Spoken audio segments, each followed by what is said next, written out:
Ladies and gentlemen, I'm Noel Lateef, President of the Foreign Policy Association, and I want to extend to you a warm welcome to this year's World Leadership Forum dinner. A word about our program this evening. Before dinner, we will induct into our Council of Ambassadors two extraordinary individuals, Carol Byrne, President of the Minnesota International Center, and Susan Perkins, a Fellow of the Foreign Policy Association. After dinner, we will recognize with our Corporate Social Responsibility Award two outstanding business leaders, Ferdinando Becali Falco, President and CEO of GE Europe, and Ed Forst, President and CEO of Cushman & Wakefield.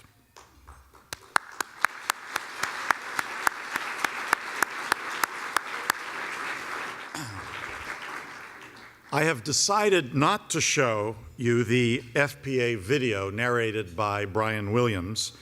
Many of you have seen it more times than you care to remember, so I thought I would spare you the clip this evening and just say a few words for the benefit of newcomers in the room about FPA. Our roots go back to an undergraduate at Princeton University who was known to his teachers and classmates as Tommy.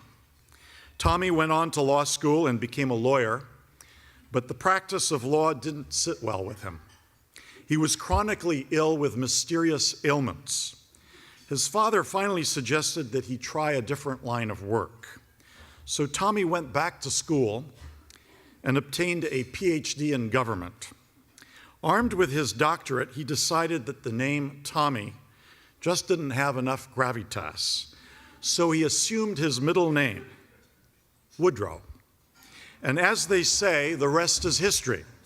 He became president of Princeton, governor of New Jersey, president of the United States, and an ardent advocate for the League of Nations.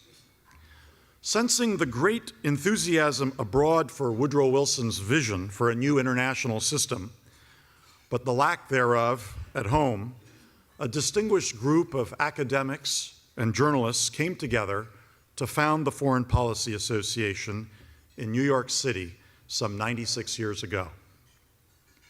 An early supporter of FPA was President Franklin Roosevelt, who himself advocated for a new international organization called the United Nations. He set out in some detail his views on the subject in a major speech to the Foreign Policy Association on October 21st, 1944. Today, the FPA is a nonpartisan, nonprofit, dedicated to educating the public about world affairs. We take great pride in having founded an extensive network of 90 World Affairs Councils across the country and being associated with the Off the Record lecture series. This is our heritage, and we believe that our mission has never been more important. Our outreach program, Great Decisions, reaches an audience of nearly 400,000 people, and few have done more to extend the reach of this program than Carol Byrne and Susan Perkins.